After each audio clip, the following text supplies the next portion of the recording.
Hello and welcome to game changers. मेरा नाम है आकाश और बात करेंगे इंग्लैंड टीम की। इंग्लैंड के लिए रीसेंट टाइम्स अगर आप बात करें, ओडीआई क्रिकेट में एक बड़ा डाउनफॉल आया है। 2019 वर्ल्ड कप के विजेता चैंपियंस, उनका जिस तरीके से उन्होंने ओडीआई क्रिकेट को रेवोल्यूशनाइज किया था, आपको भी पता है कि ऑन मॉर्गन की उस टीम ने कहीं ना कहीं ये दिखा दिया था, एक टेम्पलेट सेट कर दिया था बाकी टीमों के लिए कि भाई गोइंग फॉरवर्ड अब आपको इस ब्रांड की ओडीआई क्रिकेट खेलनी पड़ेगी।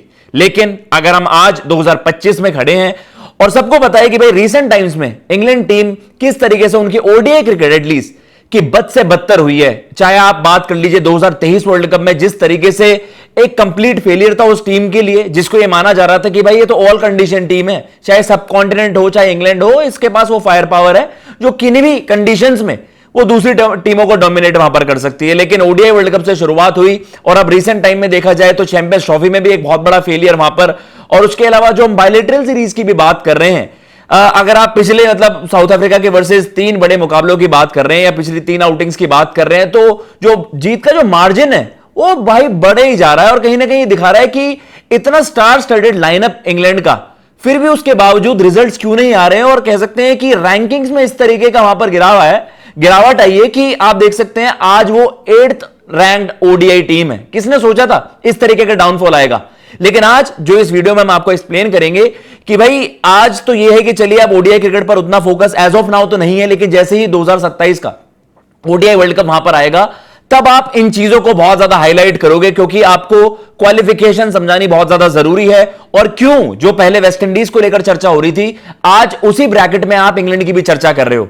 देखो भाई, वेस्ट इंडीज के लिए भी हमने रिसेंटली ये चर्चा करी थी कि भाई वेस्ट इंडीज के लिए भी डायरेक्ट क्वालिफिकेशन का एक मसला हो जाएगा, क्योंकि वो भी आप देख सकते हैं कि वो भी रैंकिंग्स में थोड़ा नीचे ही है। लेकिन अब इंग्लैंड भी अब आप उसी ब्रैकेट में रख रहे हैं, क्योंकि as of now 8th ranked ODI team है इंग्लैंड। और आपको क्वालिफिकेशन भी समझाते हैं किस तरीके से।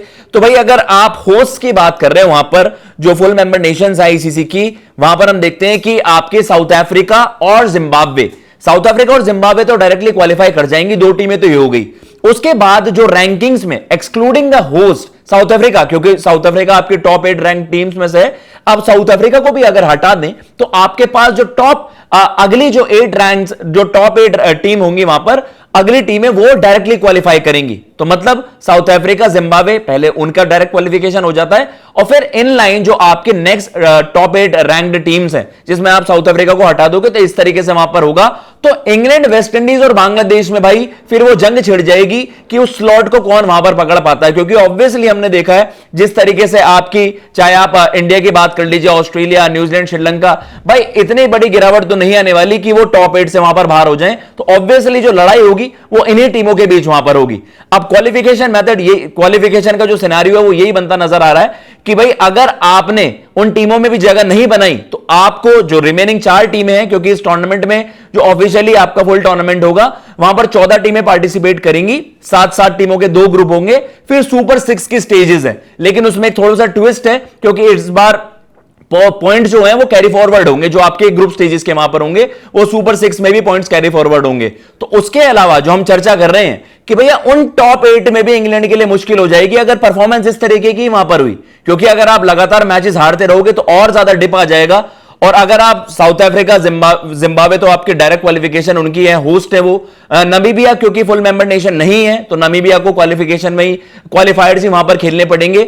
लेकिन अगर इंग्लैंड की हालत इसी तरीके से हुई तो इंग्लैंड, वेस्ट इंडीज और बांग्लादेश, इनमें से एक टीम का वहां पर पत्ता कट जाएगा और वो सीधा स्लिप डाउन हो जाएंगे और उन्हें क्वालिफायर्स खेलने पर वो मजबूर हो जाएंगे, क्योंकि वो आपके जो नेक्स्ट 2 रैंक्ड टीम्स होंगी 9th और 10th, अदर देन जो टॉप 8 है और एक्सक्लूडिंग द होस्ट, उन टीमों को वहां पर खेलना पड़ेगा क्वालिफायर्स। और यही मुश्किलें आ रही हैं इंग्लैंड टीम के लिए, अभी रिसेंटली हमने देखा है। लेकिन आपको समझ नहीं आता कि इतने बड़े फेलियर का, इतने बड़े डिक्लाइन का रीजन क्या है, जब आपके पास मॉडर्न डे ओडीआई क्रिकेट खेलने के लिए वो सारे आपके एलिमेंट्स कवर्ड हैं, वो सारे आप कहते हो कि भाई आपके पास पावर पैक्ड बैटिंग लाइनअप है, क्वालिटी ऑलराउंडर्स हैं, धाकड़ फास्ट बॉलर्स हैं, तो इस टीम के पास कमी क्या आ रही है। लेकिन यह है कि मे बी आप इस चीज को बेटर रियलाइज करें कि यार अगर ज्यादा हल्के में लिए ओडीआई क्रिकेट तो कहीं ना कहीं वो बदनामी भी झेलनी पड़ सकती है कि इवन ओडीआई वर्ल्ड कप के लिए, जो हम वेस्ट इंडीज को 2-1 साल पहले बात कर रहे थे कि भैया आप क्वालिफाई नहीं कर पा रहे हो, T20 वर्ल्ड कप हो चाहे आपका ओडीआई वर्ल्ड कप हो, उस लेगेसी पर बहुत बड़ा दाग लग गया था। कहीं इंग्लैंड के क्रिकेट पर वो दाग ना लग जाए कि उन्हें क्वालिफायर्स वहां पर खेलने पड़ रहे हैं। फिलहाल इस वीडियो में इतना ही। अगर आपको ये वीडियो पसंद आई हो, चैनल को सब्सक्राइब कर दीजिएगा। मैं लेता हूं इजाजत। जय हिंद, जय भारत।